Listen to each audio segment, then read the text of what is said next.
સમાચાર બગદાણાની બબાલને લઈને સામે આવી રહ્યા છે કે છેલ્લા કેટલાય દિવસોથી બગદાણાની બબાલને લઈને અનેક ચર્ચાઓ જે છે તે સોશિયલ મીડિયા પર થઈ રહી છે।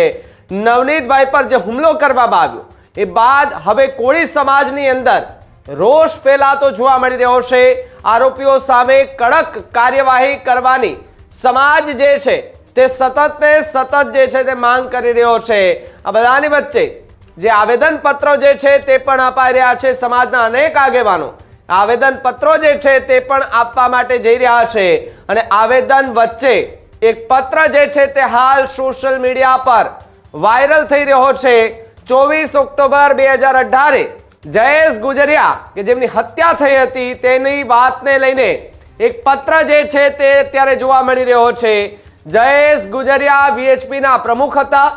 રાત્રિના સમયે 2018માં જયેશ ગુજરિયાને નિર્મમ હત્યા કરવામાં આવી હતી।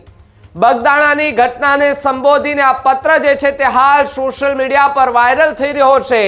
જયેશ ગુજરિયાની હત્યા સમયે સમાજના આગેવાનો ક્યાં હતા તેવી વાત આ પત્રની અંદર ઉલ્લેખ કરવામાં આવ્યો।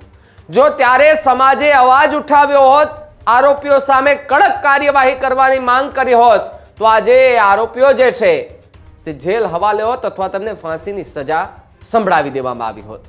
જયેશ ગુજરિયા હત્યા કેસના આરોપી અત્યારે પણ ખુલ્લેઆમ ફરતા હોવાની વાત વાયરલ પત્રની અંદર કરવામાં આવી રહી છે। શું જયેશ ગુજરિયા આપણા સમાજના આગેવાન ન હતા, આપણા સમાજનો દીકરો ન હતો? આ પ્રકારની વાત એ વાયરલ પત્ર જે થઈ રહ્યો છે તેની અંદર અત્યારે વાત જોવા મળી રહી છે। સમાજના નેતા, વડીલ, આગેવાનો સૌ કોઈ લોકોને સંબોધીને આ પત્ર જે છે તે હાલ સોશિયલ મીડિયા પર વાયરલ થઈ રહ્યો છે।